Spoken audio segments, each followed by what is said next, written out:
안녕하세요. 오늘은 아주 오래된 찬송가 시편 107편으로 한번 들어가 볼까 하는데요. 이 시는 절망에 빠진 사람들의 구원 노래로 알려져 있죠.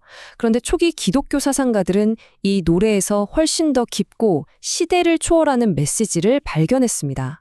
오늘은 바로 그 숨겨진 의미를 함께 찾아보는 시간을 갖겠습니다. 시편 107편은요, 사실 이 한 문장으로 시작해서 이 한 문장으로 끝난다고 해도 과언이 아니에요. 주님은 선하시고 그 사랑은 영원하다. 앞으로 우리가 살펴볼 모든 이야기의 대전제가 바로 이 구절입니다. 하나님의 선하심과 그 영원한 사랑, 이 두 가지를 꼭 기억하면서 따라와 주세요. 이 시편은 그냥 단순한 찬송가가 아니고요. 이 안에는 절망의 끝에서 구원을 경험한 사람들의 아주 생생한 네 가지 이야기가 담겨 있습니다. 이 네 가지 이야기가 바로 오늘의 핵심이라고 할 수 있죠. 네, 시편 기자는 하나님의 구원을 아주 구체적인 네 가지 고난의 모습을 통해서 보여주는데요. 이게 참 누구에게나 있을 법한 그런 현실적인 상황들이에요. 바로 이 네 가지 이야기입니다. 광야에서 길을 잃은 사람들, 깜깜한 어둠 속에 갇힌 이들, 스스로의 어리석음 때문에 병든 자들, 그리고 거친 폭풍우 속에서 어쩔 줄 모르는 선원들까지. 자, 이제부터 하나씩 자세히 들여다보죠. 첫 번째 그룹은 바로 사막에서 길을 잃은 여행자들입니다. 굶주리고 목마른 채 어디로 가야 할지도 모르고 황량한 광야를 헤매는 모습, 상상만 해도 막막하죠. 성경 본문을 보면 그 절박함이 그대로 느껴져요. 사막과 광야에서 헤매며 사람이 사는 성읍으로 가는 길을 찾지 못하였다. 정말 극한의 절망 속에서 그들이 주님께 부르짖자 주님께서 그들을 바른 길로 이끌어 주셨다고 합니다. 두 번째는 어둠과 죽음의 그늘, 그러니까 고통의 사슬에 묶인 수감자들 이야기입니다. 그런데 시편은 왜 이들이 갇혔는지 그 이유를 분명하게 말해줘요. 바로 하느님의 말씀을 거역했기 때문이라고요.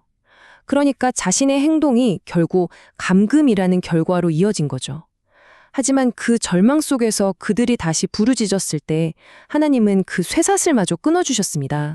세 번째 그룹은요, 좀 더 직접적이에요. 자기 자신의 어리석은 길과 죄악 때문에 병들어서 거의 죽음의 문턱까지 간 사람들이죠. 이들의 고통은 정말 극에 달했던 것 같아요. 어떤 음식도 싫어하여 죽음의 문까지 다다랐다. 이 모든 게 스스로의 행동이 불러온 결과였던 거죠. 하지만 그들이 부르짖자 하나님은 말씀을 보내 그들을 치유하셨다고 기록되어 있습니다. 자, 마지막 네 번째 그룹은 뱃사람들입니다. 바다 위에서 정말 무시무시한 폭풍을 만난 거죠. 거대한 파도 앞에서 인간의 기술이나 경험 같은 건 아무 소용이 없게 된 상황입니다. 이 구절들을 보면 정말 그 혼돈이 눈앞에 그려지는 것 같아요. 그들 마음이 괴로움으로 녹아내렸다. 이건 인간의 힘으로는 어떨 수 없는 완벽한 통제 불가능 상태를 말하는 거죠. 그리고 바로 그 절망의 순간 그들은 주님께 부르짖었고 주님은 폭풍을 잠잠하게 하셨습니다. 자, 여기까지가 시편에 나오는 네 가지 이야기였는데요. 이제부터가 정말 중요합니다. 초기 교회의 교부들은 이 이야기들을 그냥 문자 그대로만 읽지 않았거든요. 그들은 이 이야기들 너머에 훨씬 더 깊은 진리가 숨어 있다고 봤습니다. 그분들이 사용했던 핵심적인 해석 방법이 바로 영적 해석이라는 건데요. 이게 뭐냐면 구약 전체가 사실은 예수 그리스도에 대한 이야기, 그분의 삶과 구원을 미리 보여주고 설명하는 책이라고 믿는 거예요. 자, 이 관점으로 시편을 다시 보면요. 이 고통들이 완전히 새로운 의미를 갖게 돼요. 보세요. 사막에서 길을 잃었다는 건 죄 속에서 방향을 잃은 우리 인류 전체를 상징하는 거죠. 어둠 속 죄수는 죄와 죽음에 갇힌 우리의 모습이고요. 또 어리석음 때문에 병든 건 인류의 영적인 병든 상태, 그리고 폭풍 속에서 어쩔 줄 모르는 건 하나님 없는 삶이 얼마나 혼란스러운지를 보여준다는 겁니다. 그리고 바로 이 지점에서 정말 놀라운 발견이 이루어집니다.